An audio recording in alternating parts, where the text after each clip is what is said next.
வணக்கம் உறவுகளே, எல்லாரும் அப்படி நல்ல சுகமாக இருக்கிறீங்களா? நான் தான் கௌரி ஹைக்கிறேன்.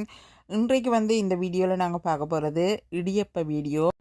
இடியப்பம் எப்படி குழைத்தெடுக்கிறது, இடியப்பம் புளியும் போது கஷ்டம் இல்லாமல் இருக்க வேணும். அதே சமயம் இடியப்பம் புளி படுகிற விதத்தை பார்க்கும்போது இடியப்பம் எப்படி டேஸ்ட்டாக வரும்னு சொல்லி தெரியும்.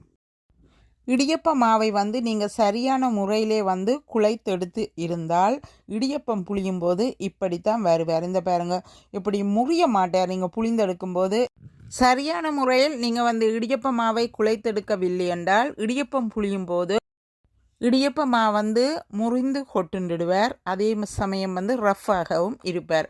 இப்போ பாருங்க, இந்த இடியப்பத்தை பாருங்க, இப்படி சொஃப்டாக இருக்க வேணும். நீங்கள் அவித்து எடுத்ததன் பிறகு இந்த பாருங்க எப்படி இருக்கிறாருன்னு சொல்லி இப்படி இருக்க வேணும். எடுக்கும்போது ஈஸியாக இருப்பார். இடியப்பம் பீப்பட மாட்டார். கடைகளில் வாங்கும் அரிசி மாக்கள் சில வேளைகளில் வறுபட்டு இருப்பது குறைவாக இருக்கும். அதே சமயம் அவித்த மாவும் குறைவாகத்தான் அவிப்பட்டு இருப்பார். இடியப்பத்தை பாருங்க, இப்படி இடியப்பம் சாஃப்டாக இருக்க வேணும். இப்படி வர வேணுமாக இருந்தால் நீங்கள் அரிசி கடையில் வாங்குவதை இன்னும் ஒரு தடவை 2-3 மினிட்ஸ் வறுத்தெடுங்க. அவிச்ச மாவை திருப்பி அவிக்கிறது கஷ்டம். இடியப்பம் குழைக்கும் போது கொஞ்சமாக நீங்கள் மா எடுத்தால் தண்ணீரை நன்றாக கொதிக்க வைக்க வேணும்.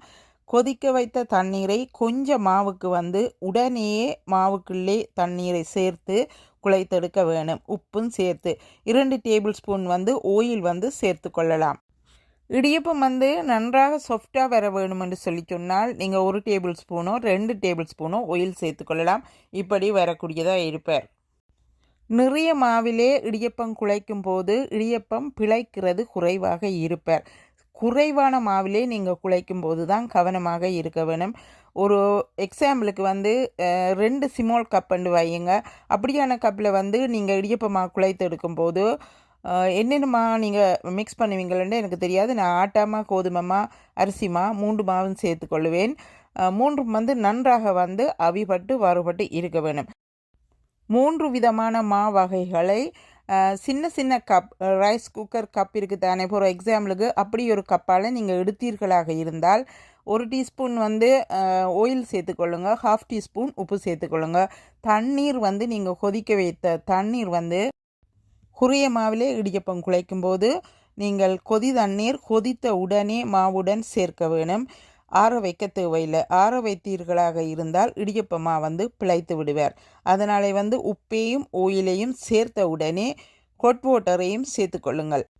இடியப்ப மாவின் பதம் கையிலே ஒட்டக்கூடாது, சாஃப்டாக இருக்கணும். அப்படி இல்லாமல் பசைத்தன்மையாக ஒட்டுகிறார் என்று சொல்லி உங்களுக்கு தெரிந்தால் உங்களுடைய கையிலே அது ஃபீல் பண்ணப்படும். அப்படி நீங்கள் உணர்ந்து கொண்டால் கையிலே கொஞ்சம் குளிர் தண்ணீர் எடுத்து தெளித்து விடுங்கள்.